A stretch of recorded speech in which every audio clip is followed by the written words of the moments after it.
Hi, my name's Andrew White and I'm very pleased to be the Classic Battlefield Tours guide for the forthcoming trips to the Royal Flying Corps on the Western Front. I've been guiding the battlefields of the First World War and also the Second World War and the Cold War for something like 20 years now. I'm a founder member of the International Guild of Battlefield Guides and I hold their accredited badge number 37. And my interest in early military flying really comes from two sources. First, my own service in the Royal Air Force. I served for nearly 26 years and saw operational service in Northern Ireland, Bosnia and Iraq. And also from the two books that I've written, which are both biographies of First World War airmen. So what are we going to cover on the tour? Well, before we even get to France, we'll be starting off in deepest Essex, where we'll visit Stowe Mary's Great War Aerodrome. Stowe Mary's really is a unique place, one of the very few almost completely preserved First World War airfields, which has never been developed.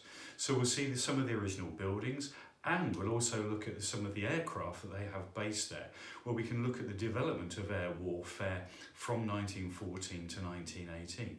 Aircraft such as the BE-2 here, and also the German Albatros, which came to be a scourge of the Royal Flying Corps and the Royal Air Force later on in the war.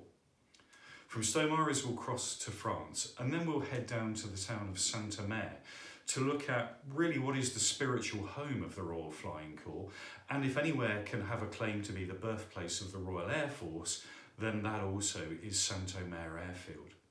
From there we'll move on down towards Amiens, and we'll look at the Flying Services Memorial in that town.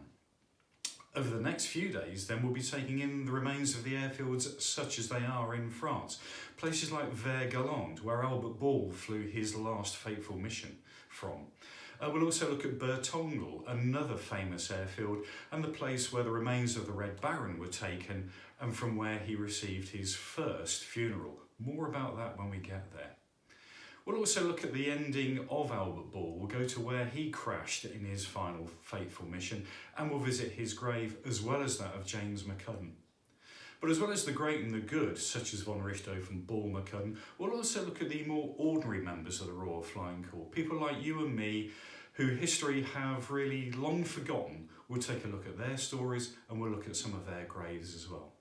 So I look forward to meeting you and for you to join us on what should prove to be a fascinating tour.